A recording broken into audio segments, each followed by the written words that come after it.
สบายดีพี่น้องทักทายสบายดีเด้อมื้อนี้ออกมาสวนมา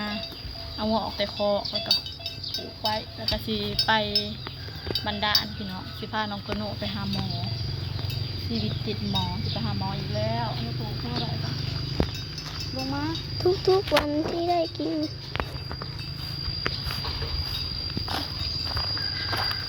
โอ้ย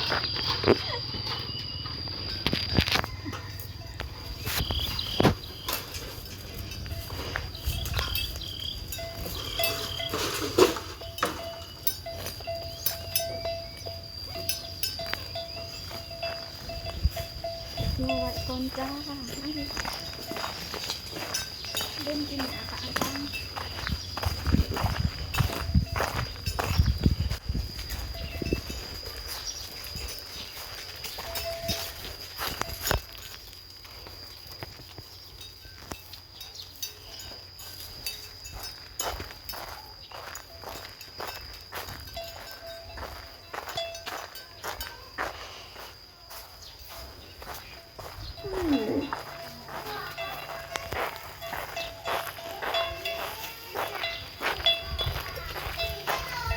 5 6 7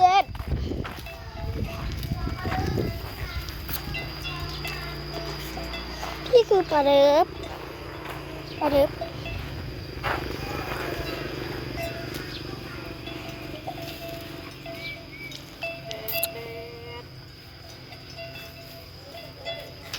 ดี๋ยวยังกินไม่รู้มันกระโนเป็นฝีพี่น้องเป็นฝีใส่หูดังไว้ดิปะลุง สวัสดีป้าลุง พาไปหาหมออยู่คลินิกบันดาล 11 โมง ไปล้างมือขี่รถจักรไป2 คนมันงานอยู่น้ำพะใหญ่อึดเนี่ยเป็นพาเพิ่นไปหาหมอเมื่อกี้ปลาเกลียวดังเพิ่นหาเด้บังโน่มันเป็นตุ่มเป็นฝีบ่มังกรแดดพระเจ้าโลกาเลยพี่น้องทางโลกาเตรียมดำนาแล้วถ่ายวิวระหว่างทางให้พี่น้องเบิ่งหอมกาข้าเจ้าหอมใกล้สิฮอดแล้วพี่น้อง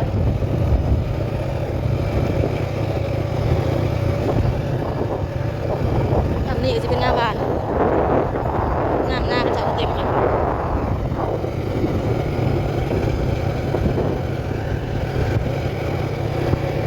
กระป๋อมป้อมแล่นก่อนทาง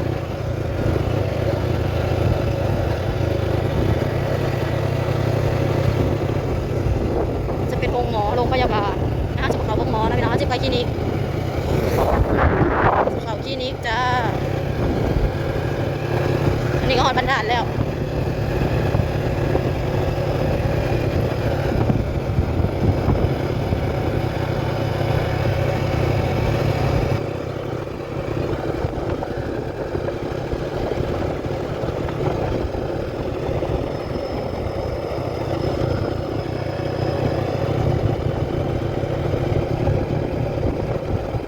ตอนเมื่อจังมาแวะเติมน้ำมันอยู่บ้านเฮาอยู่ปั๊มบ้านเฮาน้ำมันเบิด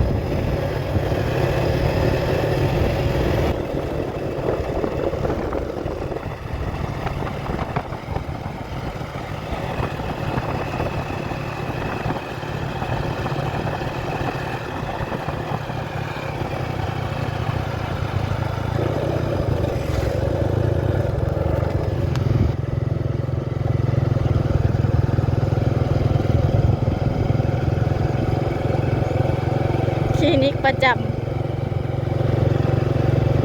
หมอจนเจอหนาแล้วล่ะ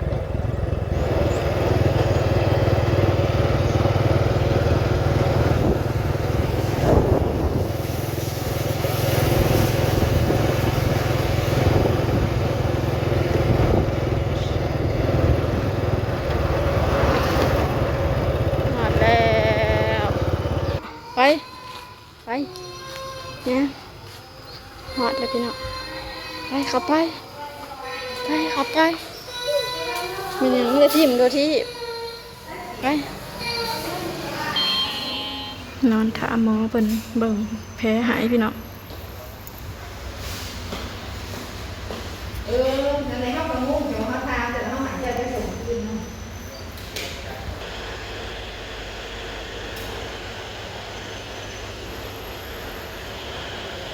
มาดูแล้วเลยพี่น้องเพิ่นบีบออกบ่เพิ่นบีบหัวมันออกบ่บ่ได้เจ็บ คนเก่งถ้าเอายาพี่น้องยาถ้าเอายา มาชิม ซื้อขนมสิไปแหวะซื้อยาชาหัวซื้ออหย่างสองแม่ลูก คิดว่าเกิดมูดังกันนะ เฮ้ยเบิ่งเป็นแบบมีดีไซน์ติดตาน้ำปลามาจาก ดัง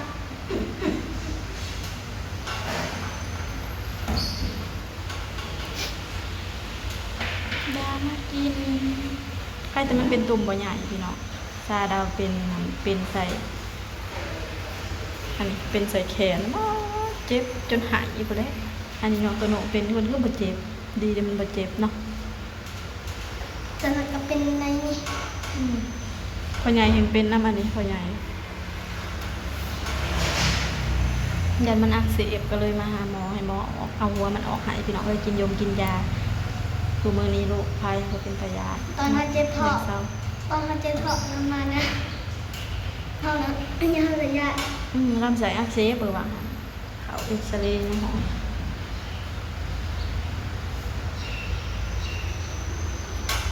ถ้าเบิ่งว่าสิได้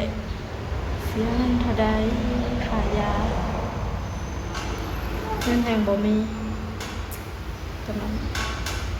จะกินมาเท่าไหร่ละ ถ้าเบิ่งเดี๋ยวขี้ดื้อเด้อบัดนี้ยังหาเงินบ่ได้บ่มีเงิน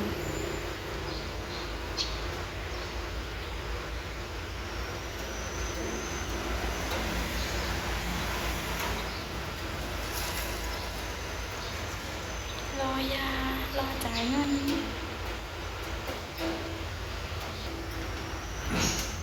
เร็วเลยพี่น้องไปบัดนี้เมื่อค่าเสียหาย ค่ายาอันเบิดไป270,000 กีบประมาณเท่าไรพี่น้องประมาณ400 กว่าบาทเนาะ ถ้าสิรักกิน 400 กว่าบาทป่ะเมื่อบัดนี้เดี๋ยวสิไปแวะซื้อของใส่อยู่อีก ถ้าสิรักเงิน ไป ไปซื้อ เศร้าบัดนี้เฮ็ดเป็นหยังเด้อบัดนี้เด้อเบิดเท่าไรจ้ะวะเบิด270,000สิหัวมาหอดบ้านเลยพี่น้องมาแวะชวนถ้าใหญ่ก็ว่าจังสิเมื่อ กินขาวก่อนนะ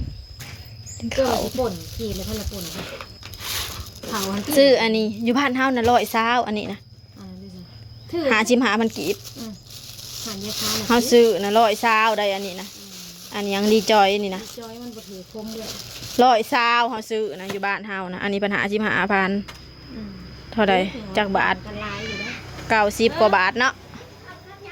เอาพัดกระเพราเดียวนี้ดิ ก็ซื้อยาสีฟันได้ไปแล้วก็ซื้อกับซื้อลิป เขาอยากซื้อขนม เอา ลาย ซื้อขนมไม่ยังอันน่ะมะม่วงแผ่นใครแต่มันบ่เจ็บหมอบีบก็บ่ได้เจ็บมันว่ามันคือบ่เจ็บ แล้วมันซุก เอ แล้ว อ เลยเห็นมือ หมอ มือในหมู่บ้านนี่บ่เห็น เช้านี้มันจนอันน่ะออกมันออกเองมัน สิออกขั้นปลาอีกครึ่งเติบก็ออก เพราะมันโฮมเขาเลยเด้ มันคือซิวเฮานี่แหละถ้ามันซุกแล้วมันสิบ่เจ็บ มันโฮ ตอน ม มัน เขา แข็งๆนั่นมันเจ็บ อันคือบ่เห็นมันจมเจ็บมันคือบ่เจ็บแล้ววะแต่เก่าให้มันบ่เจ็บจะ อย่าเอ้ยชื่อเอา เฮาก็กินคือกัน คือไข่แน่มื้อนี้คือบ่อันนั้นปานใดอะ ชื่อยาแก้อักเสบ ไม่คันบ่เช้าก็ตายดอกเคยยามข้าวก็ฮอดบ่คุ้งฮอดกันยำปลาหมึกก็ฮอดบ่แหลกแขวนะเลยยา3อย่างพี่น้องเอ้ย อันนี้ถือคนดองหายเลยไม่ได้เจ็บไม่ได้โห เดี๋ยวสิเอางัวมาผูกไว้นี่จังสิเมื่อระดำและโอเคจ้ะพี่น้อง สำหรับคลิปนี้เราก็ขอจบคลิปไปเพียงสำนีก่อนเงินแห่งบ่มีแห่งไปหาหมอแนวมันจำเป็นเห็นเอาได้เลยเนาะไปบ่สิได้ไปดำนาได้บ่ สวัสดีพี่น้อง แนวกิน ไปดำนา พาไปดำนาหัวหน้า ไม้ปีมัน เด้ในบรรดาลตัวอันเราดำคูปีแล้วโลกะเลยเด้โลกะเลย ค่อยนะ เออ